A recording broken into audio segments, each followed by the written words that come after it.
Hey everybody, it's Irene with BrainStormAcres, and today we're going to see what we can salvage.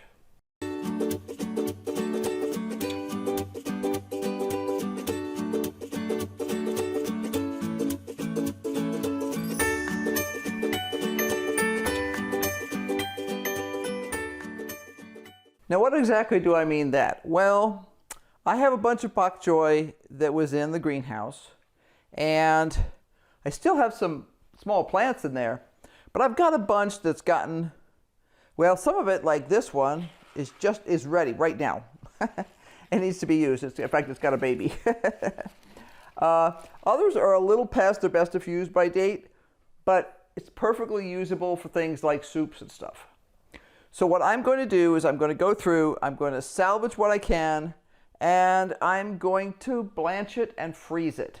Now, I don't normally freeze greens. We're not huge greens eaters, and to be honest, usually we only eat the fresh stuff.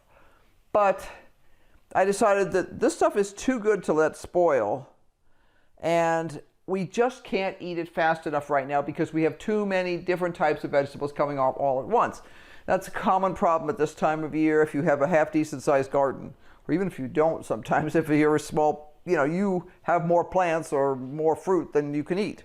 So what I'm going to do is, I've got the Bok Choi here. It's clean. I've got water cooking right there, and I'm going to blanch it for, the book says 2 minutes, 2 minutes or 2.5, let's see. The book says 2 minutes. Now, I'm going to check one other thing because I had an idea. Yeah, it doesn't talk about that. Anyway, the book says 2 minutes. I'm going to do 3 because I feel like the stems and stuff have more oomph to them, and therefore I want to make sure that the enzymes are all shut down in those. Now, as we've talked about before, the only reason you blanch vegetables is to shut down the enzymes so that the plants don't continue to get old in your freezer. So I've got the water started up. I've got my greens here. I'm going to prep them. I'm going to cook them for 3 minutes. And then I'm immediately going to throw them into cold water. I'm actually going to fish up some ice from the freezer. And then I'm going to drain them in a colander because I really don't want to pack too much water in it. And then I'm going to pack them into these. Now, you've seen these come out before. These were actually, does it say on the bottom? It says microwave and top rack dishwasher safe. These came from either Hillshire Farms or something like that in terms of lunch meats. And we save them anytime we wind up with them because we don't get them all that often. But we use them for freezing things so that it'll be a nice block of stuff. Then I can, once they're frozen, I can put them into a freezer bag and vacuum seal it. But I've got a distinctive shape that's not a hard thing to stack. So it's a little cheat we figured out years ago, and it's a great way to have regular forms to your bags. Some people prefer to flatten them out completely. I think that depends on what kind of storage situation you have in terms of the sizes in your freezer. We find that the slightly smaller, more compact size works better for us. Okay, I have a bowl of cold water. I have my colander. I'm going to, let's see, will this work in here? This is just a harvest bucket. It's actually a German chocolate icing with pecans. We get these free from Safeway, but I'm going to let this drain in here so I don't have to worry about it. I don't want it messing up the stove. So let me get started prepping this. A couple of knives here. I wasn't sure which one would work better. For this, I think the small one.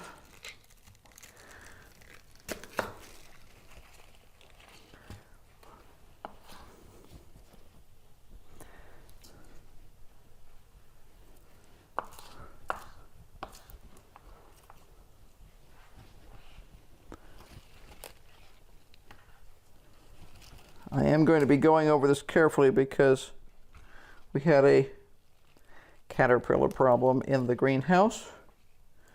And most of those problems have been taken care of because I sprayed with BT. But every once in a while I find one that I missed or that didn't quite die or that did die and is laying there dead. Either any of the above. I don't really want to include them in our greens. So I'm looking them over carefully. In case you're wondering why I'm wearing a glove today. Henry's usually wearing a glove because he's got goo on his fingers. I skinned one of my knuckles, and no matter what I do, anytime I bop it, it starts to bleed again. So, since I can't keep a Band-Aid on that, I'll just wear a glove. It's not a big deal. I have no problem wearing gloves if I need to. I prefer not to, but yeah, bleeding in the food, nah. Low on my list of things to do. I have a habit of looking at my watch every time it dings because Henry will sometimes contact me and I'll get the alert on my watch. But his phone is dead right now, so I need to remember I don't need to pay attention to that. The weather alerts make a different sound. We shouldn't have any weather alerts today anyway. We're not supposed to have any weather. We have high winds, and but we don't have any rain warning. Now, if I'm concerned about the quality of any of these greens, I'm simply going to cut them off, and they'll go in the compost pile.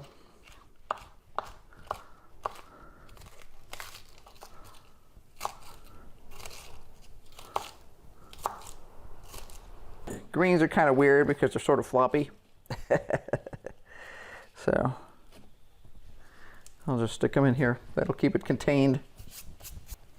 We have done greens before, but not recently. I forget what we even did. We may have done some spinach in the past. But our goal is usually to eat greens fresh. But it was either preserve them or let them spoil. And just don't feel like letting anything spoil right now. Even if I was doing this fresh, I would probably be tossing some of the greens. Probably a teeny bit pickier because I'm doing preservation. Because the point is only to preserve the best quality stuff that you have. It's just not worth doing the things in order to save something, only to save something that's yucky. This will still give me a lot of usable soup greens. See, even when you get a funky piece like this, take the top off, take the bottom off, and I've still got several pieces in the middle that are perfectly usable. Now this will definitely shrink down, because greens always shrink down. But because there is some stalk in here, it won't shrink as much as something like a spinach would, for instance. Now there's quite a bit of junk here. Some of it's the heavy stem, but there's still quite a bit of greens there that are going to be useful.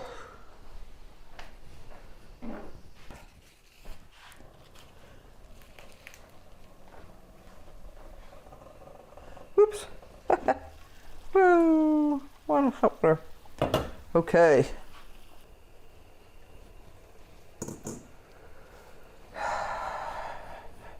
I have my timer preset so that I know when it's 3 minutes, so I can just hit that button. I'm waiting for the bubbles to start up a teeny bit. Okay, bonk, bonk, bonk.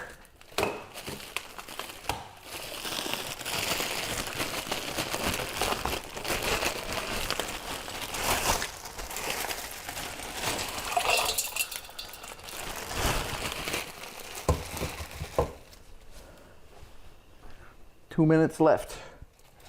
And while it's cooking, I'm going to start looking through here. I haven't taken many of the outside leaves off here, so I expect a lot of this to be a loss. But anything that's good is more than I would have had if I'd let it sit there and spoil.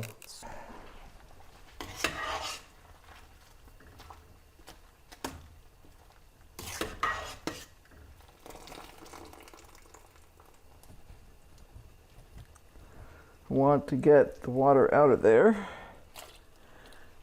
because I don't want to be putting hot water in my ice cubes.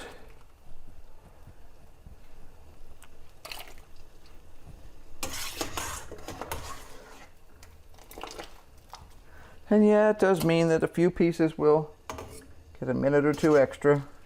Not even a minute, seconds extra. Most of what was left as an extra is heavier stems anyway, so not concerned about it. All right. I have to see how much of this is going to be salvageable. And I don't know, to be honest. I knew that one was going to be. And I have to decide how picky I'm going to be with this one. It's got a lot of discoloration on it. Take a look at some of these others instead. Oh, that's way better. Yeah, this has got discoloration at the bottom, but there's a lot more stem to it, so once you get past the very bottom, it looks pretty decent. And I'm still going to have some loss, but that's okay. Like I say, something's better than nothing. If I had chickens, they'd be thrilled to eat all of this. Sometimes when I'm getting pretty consistently good stuff, what I'll do is I'll stack up the stems, and I'll just cut a whole bunch of them at the same time. I do the same thing when I'm cutting stuff fresh for soup or salads or anything else. Most of us are not in a you have to eat the yuckiest stuff in the garden in order to stay alive condition. All of us go through phases where we may not have as much as we'd like, but very few people in the United States who are doing this kind of homesteading are truly, truly going hungry if they don't bother to eat the stalks off the broccoli.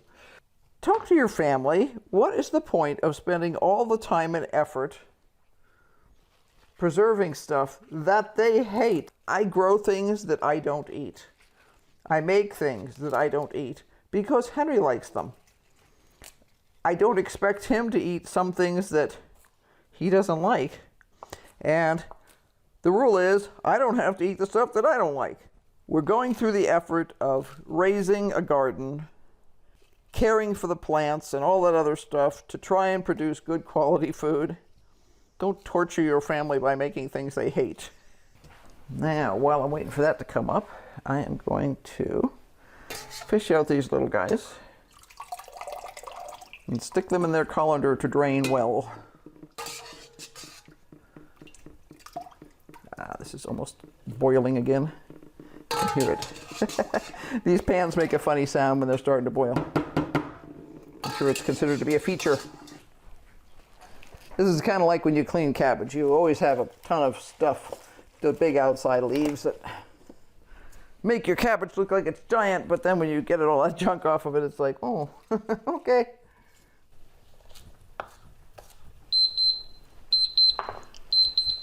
Okay. Let's get these guys.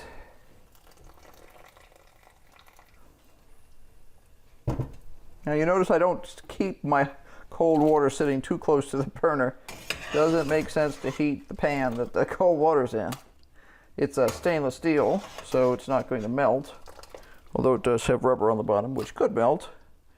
But the point is, you're putting cold things here to chill this down, to immediately cool it down so it doesn't overcook. The last thing you want to do is either ruin the bowl by melting the rubber. There we go. Let's see. I'm going to turn that down again. So I'll have one more batch. That's it. Now this has been sitting here draining for a while. And what I'm going to do is I'm going to take these guys here and I'm going to, with a clean hand, or a clean glove in this case, simply pack the greens in here, as many as I want. It doesn't want to stay when I'm doing stuff, when I'm wiggling it around. Now, I just guessed at about what this would fill up with, that's all. And it turns out, it came darn close. Anything else in there? Ah, one escapee. One escapee. Okay, now all I'm going to do is put this lid on. I am going to sort of push them down a little bit just to have them create sort of a block. And that's going to go in the freezer. And when it's frozen in, say, 24 hours or something like that, I'm going to pull these out and I'm going to use my vacuum sealer and I'm going to vacuum seal the blocks of greens. Then when I'm making soup, all I have to do is toss this in, obviously sans plastic, and I've got some nice fresh greens, even if I didn't have any at the time I was cooking. So I hope this inspires you. There are lots of things like this that you can do to not waste bits and pieces. And I know a bunch of people who will keep a Ziploc bag in the freezer. When you get a carrot that's a little, it's not moldy, not funky, doesn't taste bad, but it just doesn't look wonderful, throw it in there. Bits and pieces of onions and celery and stuff like that. It has to be good quality, but it doesn't have to be pretty. And then when you go to make a soup or stew or something like that, you can take it in, you could, when you're making stock, you can just plain throw it in and then sieve it out later. I wouldn't put anything in a soup or stew that I was going to leave in, but it's a great way to not waste bits and pieces because every bit counts. So be sure to like, subscribe, hit that notification bell because obviously we're going to be doing lots more. My refrigerator is full. So until next time, bye.